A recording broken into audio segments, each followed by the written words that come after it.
I do get a great pleasure from drawing. It's therapeutic, and sometimes you've got to let it out, hopefully. I love coming up into this studio here and working, and I can lose myself up here. And even if I've got other worries, I can kind of forget them by working. No wonder artists believe in the muse, because sometimes she's with you, frequently she isn't, she's a bitch, she's not there. And so some days it's really easy to draw, and then other days it's so impossible. You think, how can I ever do it? And it's really this business of transferring an idea down your arm onto the paper. So that's what I do as a job.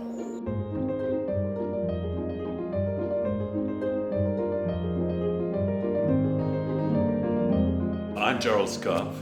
I'm a cartoonist. I worked in many newspapers. But I also spread my work into the theatre, film, animation, anywhere I can get a job and make some money, really.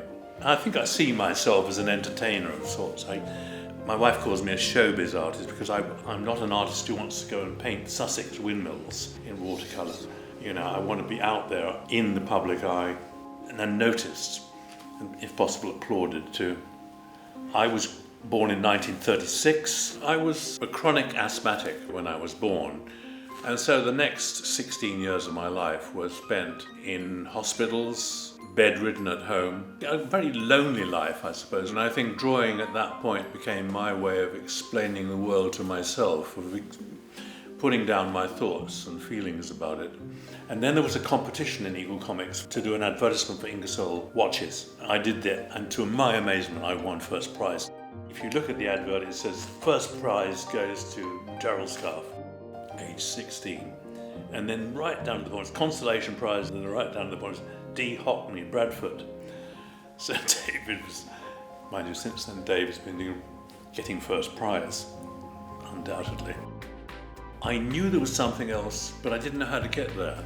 So I took to doing cartoons, which I'd done all along, and sending them to newspapers. And then I had a stroke of luck. Private Eye, the satirical magazine, started, and there I found myself. I was really encouraged by Peter Cook and Richard Ingrams to go for it, and I did. And Macmillan was the Prime Minister at the time when he was going through this awful perfumer affair, and I think it was one drawing I did, which was Macmillan sitting on the Christine Keeler chair, the one on which she was photographed notoriously. I drew Mac naked on that chair, and in that one drawing, I hit the big time. Suddenly everybody wanted to know me, suddenly everybody was talking to me, about me, and writing articles about me, interviewing me on TV. It was incredible. The way I became involved with Pink Floyd really was that I made a film in Los Angeles called Long Drawn Out Trip. And it was a stream of consciousness about America, where all the images were sort of melting one into the other. Roger Waters and Nick Mason both watched it independently, and Roger rang up Nick the next day and said, "Did you see that film last night? It's fantastic. We've got to have this guy working with us. He's fucking mad."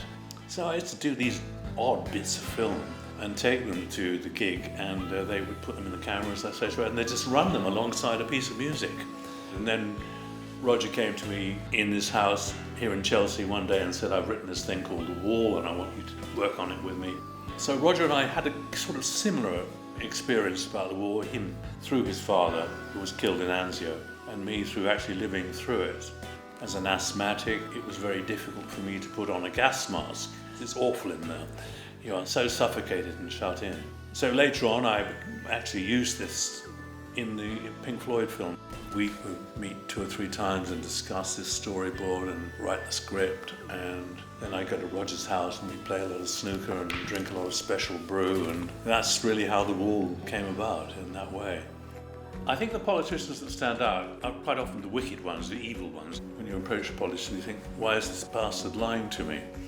Absolutely loathe them, self-seeking, arrogant bastards. It's not really personally that I dislike them, it's to do with their policies. In a way, it's the misuse of power I think I draw. They don't react really, because the awful truth is that it's great for them to be recognised in a cartoon. It means they've arrived. I never met Mrs. Thatcher, but she's a very good example of what a caricaturist does, because I could always draw her as something sharp, acerbic, cutting. A paleontologist was walking along the Jurassic coast in Dorset, and he discovered this pterodactyl. It's never been discovered before. And he came to me and said, could he name it after me? I said, well, yeah, I'd be very flattered if you do that, but why? And he said, because it has such a sharp beak.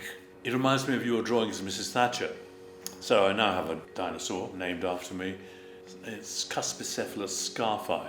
So Mrs. Thatcher turned me into a dinosaur, if nothing else. That was her revenge.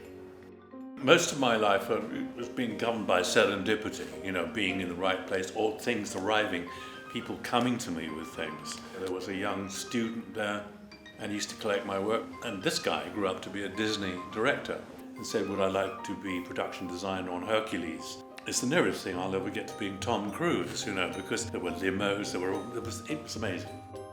I'm not sure I would advise anybody to be an artist that hasn't thought of being an artist, but to an aspiring artist, it is very, very rewarding.